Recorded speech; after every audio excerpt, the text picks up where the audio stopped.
আমার শেষ নিবেদন শুভ দাশগুপ্তের কবিতা বলতে নেই। সব জায়গায় সব কথা বলতে নেই, পরস্ত্রীর সৌন্দর্যের কথা আর অফিসের সঠিক মাইনের কথা নিজের বউকে বলতে নেই। হিন্দুদের সামনে গোমাংসের কথা বলতে নেই, রেলের কর্তাদের সামনে টাইম টেবিলের কথা বলতে নেই, আর পড়াশোনার ব্যাপারে শিক্ষকদের বলতে নেই, আর পুলিশকে সততার কথা বলতে নেই। যখনই যা ইচ্ছে হলো অমনি বলে ফেলতে নেই। ইচ্ছে আপনার করবে, জিভটা উসখুস করবে, গলার ভেতরটা কুটকুট করে উঠবে, তবু বলতে নেই।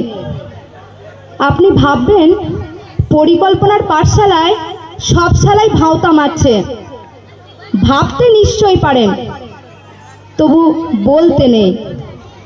আপনি ভাববেন থানা সরকারি দপ্তরগুলি ক্রমশ ফুঁড়ে আর দালালদের মৃগয়া ক্ষেত্র হয়ে উঠেছে, ভাবতে সারাদিন ধরে পারেন, কিন্তু বলতে নেই। এমনি বাজারে ছেড়ে দিলে 20 টাকা রোজের মোটেগিরিও জুটতো না যে বেটার, রাজনীতির সোনার কাঠির ছোঁয়ায় সে বেটা গাড়ি বাড়ি করে রাত জনগণের মাথায় চড়ে ব্রেক ডান্স করছে। এইসব দেখে শুনে আপনি তেলে বেগুনে জ্বলে উঠতেই পারেন, কিন্তু বলতে নেই। প্রাক্তন মন্ত্রী জেলে ঢুকছেন, পর্দার মেগাস্টারেরা কোটি কোটি টাকার ট্যাক্স ফাঁকি দিচ্ছে, আর টিভিতে মেরা দেশ মহান বলে দাঁত বের করে হাসছে।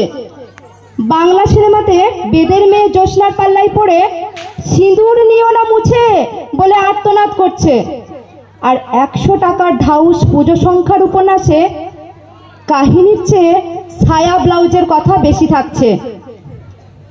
বুদ্ধিমান পরিচালক হাড় হাবাদের জীবন নিয়ে সিনেমা তৈরি করছে, আর ফরেনে পুরস্কার হাতাচ্ছেন, আর 5 তারা হোটেলে বসে ফুর্তি মারছেন। খবরের কাগজে খুন, ডাকাত এবং ধর্ষণের সিরিয়াল ছাপছে, আর টিভিতে মুড়ো ঝাঁটার বিজ্ঞাপনে উলঙ্গ মেয়ে দেখিয়ে দিচ্ছে। এইসব দেখে আপনি বিরক্ত হতে পারেন, কিন্তু বলতে নেই। কারখানার পর কারখানা ধ্বংস হয়ে যাচ্ছে, শ্রমিকরা বাটি হাতে ভিক্ষা করছে, গলায় দড়ি দিচ্ছে, ইউনিয়নের দাদারা রান্নাঘরের টাইলস বসাচ্ছেন, সাংসদ বিধায়করা প্রীতি ক্রিকেট ম্যাচ খেলছে। এইসব দেখে আপনার বাপের নাম খগেন হয়ে যেতে পারে, কিন্তু বলতে নেই। বলেছেন কি ফেসেছেন? লাল বলবে এ বেটা নীলের দালাল, প্রতিক্রিয়াশীল, আর নীল বলবে এ বেটা লালের দালাল, দেশদ্রোহী। মাঝখান থেকে আপনি নাকাল। বলেছেন কি ফেসেছেন? আপনার ধোপা নাপিত বন্ধ হয়ে যেতে পারে, প্যাচে পড়ুন, তখন বুঝবেন। বাড়িতে চোর এসে সব সাফ করে দিক, থানা এসে বলবে এত জিনিসপত্র রাখেন কেন, দিনকাল বোঝেন না, খালি বড় বড় কথা। সুতরাং বলতে নেই। বোবার কোনো শত্রু নেই, বোবা হয়ে থাকুন।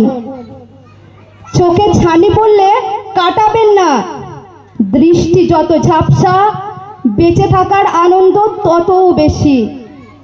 একটা কথা সাফ বলে দি, যে বেটা এখনো জন্মায়নি আর যে বেটা টেসে গেছে, এরা ছাড়া কোনো মিয়াই সুখে নেই। আপনি ভ্যাবলা না নেতা না অভিনেতা না ঘরের না ঘাটের, আপনার মশাই চুপ করে থাকাই শ্রেয়। চুপ করে মটকা মেরে পড়ে থাকুন না।